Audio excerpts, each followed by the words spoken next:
So, there's a repair on this bike that you've all forgotten about, and I forgot about it. I don't mean I forgot to do the repair, no, I mean I forgot to show you the repair getting done.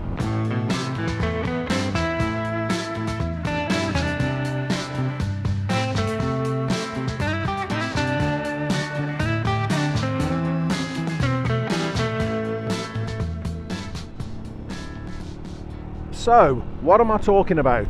Well, for those of you that don't know, and for those of you that don't remember, back in July 2024, this bike got stolen.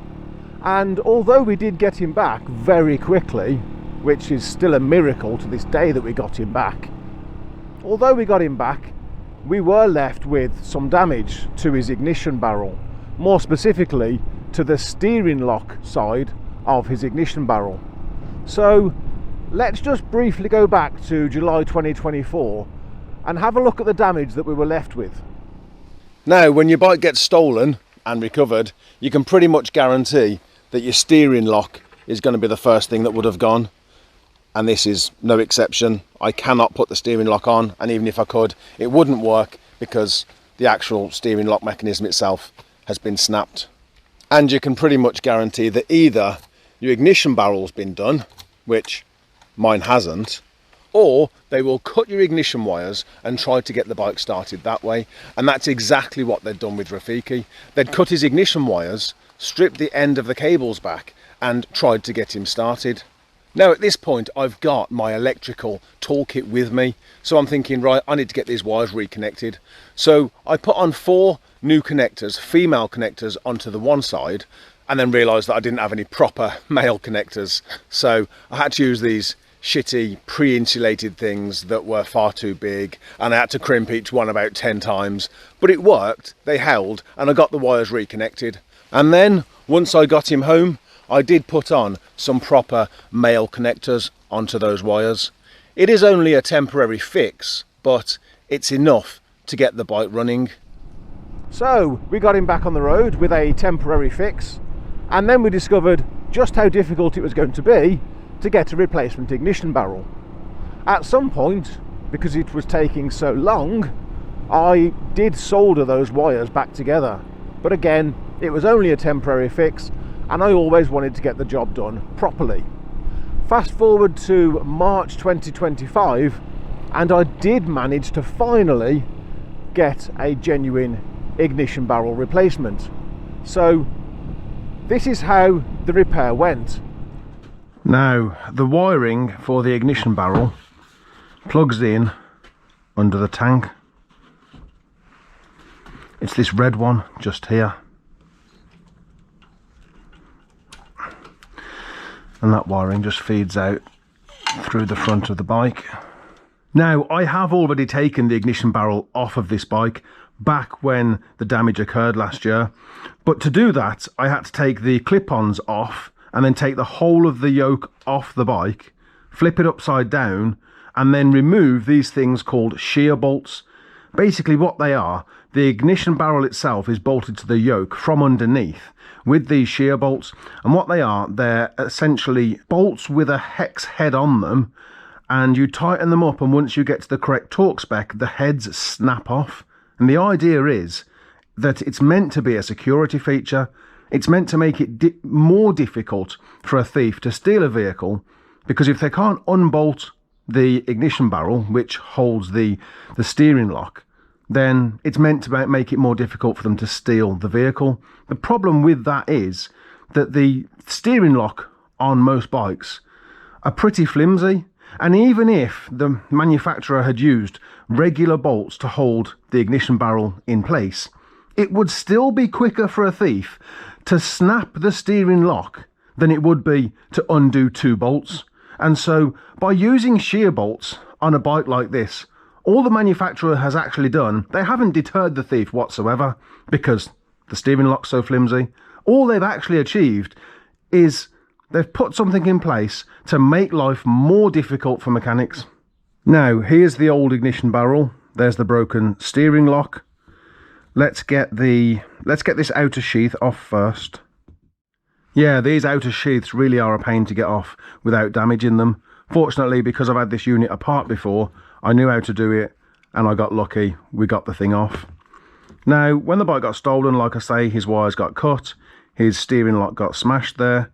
But one thing that annoyed me was the idea of having to replace the unit and ending up with a different key. Because of course the key does the ignition, it does the fuel, and it does the seat. So at first, although I just thought to myself, yeah, I'll just replace this, the idea of having two separate keys just didn't work for me. So I started looking at it and I thought to myself, well, hang on a minute, can we replace the wiring and the body but keep the actual key and the actual barrel? And I thought it had something to do with this hole here. I thought maybe, you know, we could release the actual barrel there. So I started poking screwdrivers and pins and all sorts in there, and it didn't do anything. So I stripped the whole thing down, only to then discover that if you put the key in, turn it from the lock position to the off position, then push the key in and turn ever so slightly to the right by only about 2 millimeters, you can actually, if you hold the key in this position, there is a release pin there that if you push that in, you can actually get the barrel to come out. And so at that point I thought, well, that's great. If I can keep the key in the barrel and just get a replacement body and wiring, I should be able to reinstate what was damaged and still only keep one key. And then it took absolutely ages to find a replacement. You see, the internet is full of ignition barrels for this bike, but they're all aftermarket. And if you want to keep your original key and barrel, you have to get an original part. There's the sheath from this part, smashed. As I say, they are difficult to get off. Right, let's give this a clean up. Right, that's a little bit cleaner than it was before. Let's see if we can do this trick again. Right, that's lock, that's off, key in and turn slightly. There's the pin.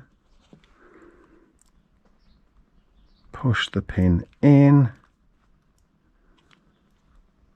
and remove the barrel. There we go.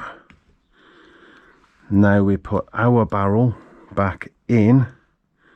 There's the pin that we're pushing in,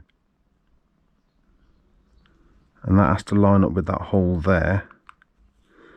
But to get that to go in again, gonna have to push the pin in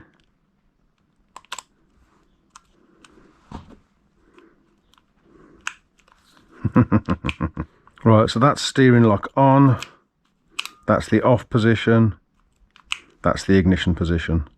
Right, then let's get the sheath back on.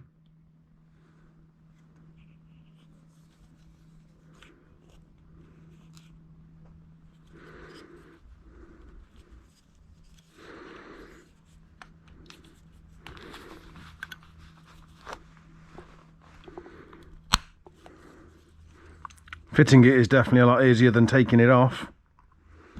Now, before we refit the unit,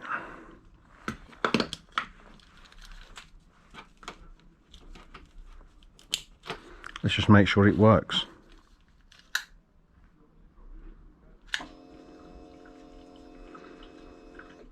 There we go.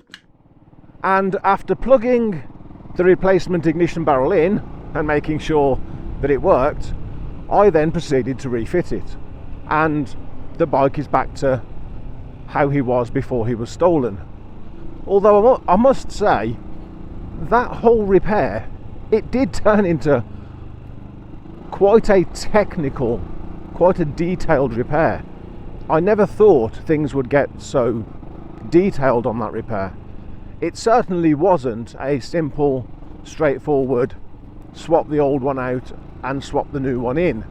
No, I had to get down into the nitty-gritty of that ignition barrel, strip it all the way down, just so that I could finish the job and still have one key for this bike. Because that was the thing that was really worrying me about this repair. I really did not want to end up with multiple keys for this bike. So, having gone to the effort of turning what could have been a simple ignition barrel swap, turning it into a very technical and detailed strip down of the ignition barrel and reconstruction, was it worth it? Well, I've still got one key, and the key does the ignition, the fuel and the seat. So was it worth it? In my opinion, absolutely it was.